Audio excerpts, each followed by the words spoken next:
पूरी दुनिया में फिलिस्तीन एक ऐसा जख्म बन चुका है जो भुलाया नहीं जा सकता।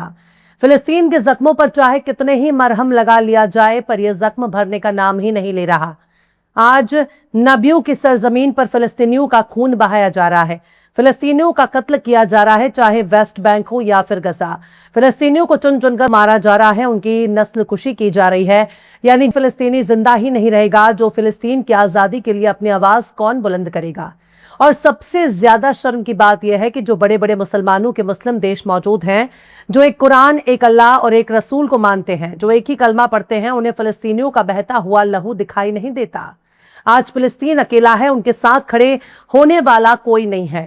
सब के सब जबानी तौर पर मरहम लगा रहे हैं और उसके साथ कंधे से कंधा मिलाकर खड़ा होने वाला दूर दूर तक कोई नजर नहीं आ रहा, चाहे अरब हो या अजम।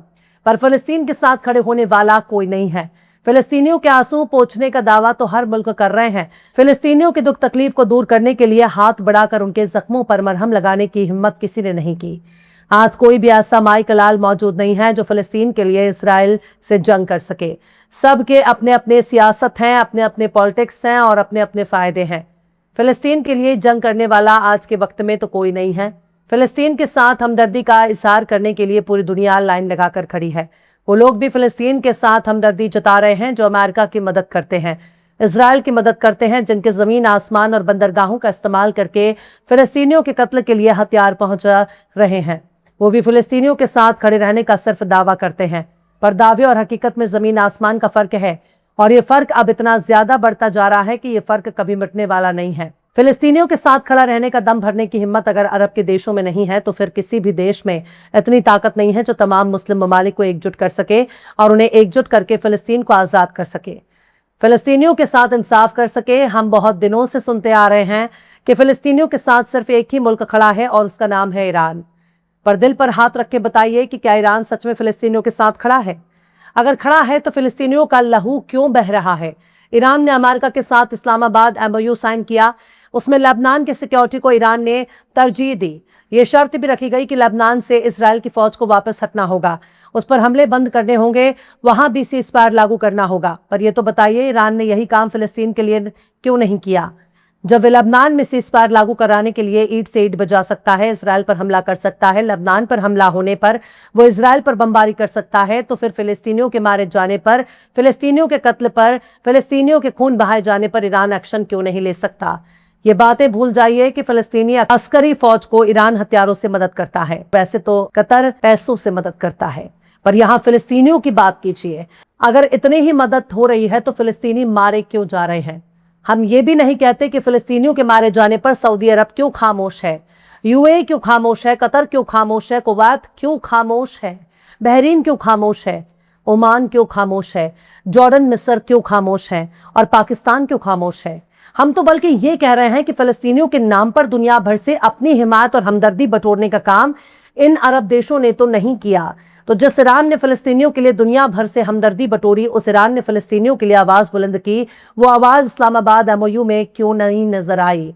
इस बात का जवाब ना ईरानी मीडिया दे सकता है, ना ईरान के सुप्रीम लीडर दे सकते हैं, ना ईरान के विदेश मंत्री दे सकते हैं, ना ईरान के पार्लियामेंट स्पीकर दे सकते हैं, ना कोई भी बड़े से बड़ा ईरान का हिमायती दे सकता है। एक बहुत बड़ा मर्द मुजाहिद सऊदी अरब की सरजमीन पर पैदा हुआ था, जिसको उसी के महल में कत्ल कर दिया गया। और वो कत्ल भी सिर्फ इसलिए हुआ क्योंकि उसने अरब देशों को इकट्ठा करके इसराइल पर हमला किया, लेकिन बदले में उसे अपनी जान से हाथ धोना पड़ा। उसका नाम है शाह फैसल। वो सऊदी अरब के हुक्मरान थे, सऊदी अरब के हाकिम थे, सऊदी के बादशाह थे। आज भी दुनिया उनको शहीद शाह फैसल के नाम से जानती है। फिलिस्तीन के लिए आवाज उठाने वाले लोगों ने सिर्फ जबान से आवाज नहीं उठाई, बल्कि उन लोगों ने ताकत से फिलिस्तीन की मदद की थी और उनके लिए लड़े भी थे। पर आज के वक्त में फिलिस्तीनियों की आवाज उठाने वाला कोई नहीं।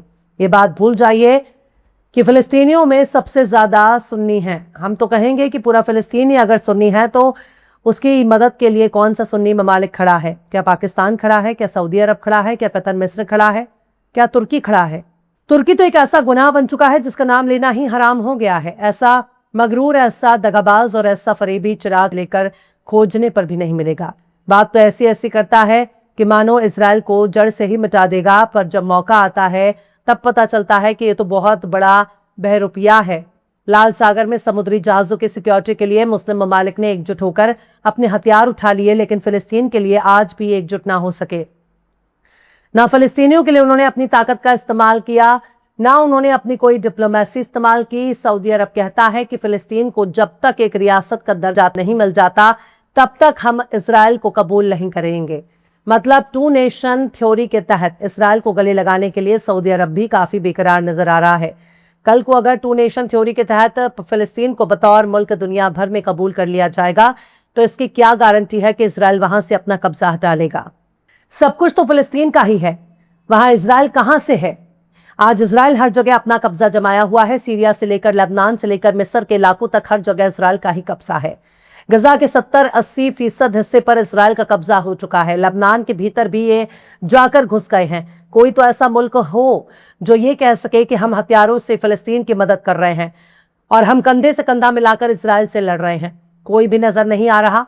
सिर्फ बातों से जंग हो रही है, बयानबाजी कर करके जंग हो रही है।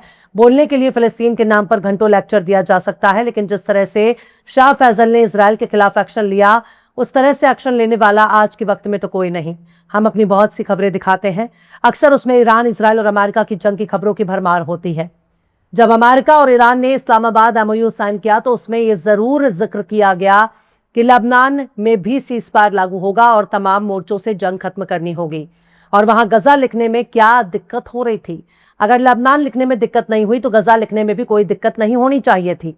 ईरान इस पोजीशन में आ चुका है कि अगर वो चाहे तो गजा को इजराइल से आजाद करा सकता है, अगर वो चाहे तो वेस्ट बैंक को इजराइल से आजाद करा सकता है।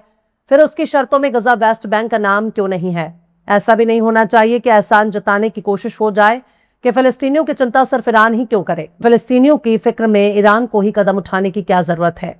बाकी के सुन्नी ममालिक अपने घर में बैठकर कौन सा मुर्गी का अंडा दे रहे हैं, कौन सा उन्होंने मुर्गी के अंडे पर खुद को बैठा रखा है। पर यहाँ यह भी गौर कीजिए कि फिलिस्तीन की हिमायत करने वाले मुल्क के तौर पर डंका पीटने वाला अगर कोई मुल्क है तो सबसे आगे ईरान ही है। ईरान के नाम पर दुनिया भर से हमदर्दी बटोरी जा सकती है तो फिलिस्तीनियों का खून क्यों बह रहा है? फिलिस्तीनी क्यों शहीद हो रहे हैं? क्यों मारे जा रहे हैं? वहां लाशें गिरती जा रही हैं। क्यों वहां बमबारी हो रही है? क्यों फिलिस्तीनी घुट घुट कर मर रहे हैं? फिलिस्तीन की सड़कों की एक ऐसी तस्वीर भी सामने आई है जिसमें खून बहता हुआ नजर आ रहा है। दावा यही किया जा रहा है कि सड़क पर जो लाल रंग का पानी बहता नजर आ रहा है वो दरअसल खून है, जिसे खून की नदी के तौर पर पेश किया जा रहा है। और इस तस्वीर में चाहे जो भी सच्चाई हो, चाहे वो तस्वीर असली हो या नकली, लेकिन अगर इस तरह की कोई भी वारदात हुई है तो इसके लिए पूरी दुनिया को शर्माना चाहिए।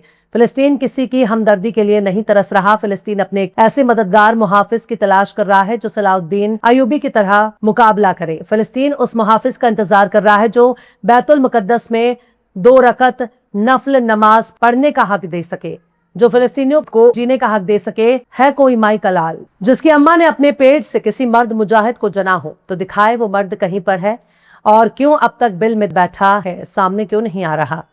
आखिर ये छिप छिप कर जंग कब तक होती रहेगी? जिस जंग को फिलिस्तीन के नाम से जाना जाता रहा है उस जंग में फिलिस्तीनियों का कौन सा मुकाम नजर आ रहा है? फिलिस्तीनी उसमें कहां नजर आ रहे हैं? फिलिस्तीनी तिल तिल कर मर रहे हैं, घुट घुट कर वो मर रहे हैं। उनको खाने के लिए भोजन नहीं है, पीने के लिए पानी नहीं है, जख्मों पर लगाने के लिए दवा नहीं है। अस्पताल टूट चुके हैं, घर टूट चुके हैं, फिलिस्तीनियों की लाशें बिखरी हुई हैं। कितने तो ऐसे फिलिस्तीनी हैं जिनकी लाशें अभी भी मलबे के नीचे दबी हुई हैं। फिलिस्तीनी अपने हाथों पर, अपने पैर पर, अपने जिस्म के अलग अलग हिस्सों पर अपना नाम लिख रहे हैं ताकि अगर वो इजराइल के हमले में मारे जाएं तो उनके जिस्म के टुकड़ों को पहचानने में मदद मिल सके। क्या आप सोच सकते हैं कि ये कितनी तकलीफ दे खबर है? भाषण देकर, बड़े बड़े प्रवचन देकर, फिलिस्तीन की हिमायत में नारे लगाकर, मोमबत्ती जलाकर, आंसू बहाकर फिलिस्तीनियों की हिमायत से कुछ होने वाला नहीं है। फिलिस्तीन की हिमायत के लिए वही करना होगा जो सलाउद्दीन अयूबी ने किया, वही करना होगा जो शाह फैसल ने किया, वही करना होगा जो हजरत उमर बिन खत्ताब ने किया। लेकिन जिस तरह की तकलीफ फिलिस्तीन बर्दाश्त कर रहे हैं उस तकलीफ को कोई भी बयान नहीं कर सकता। फिलहाल इस खबर में बस इतना ही।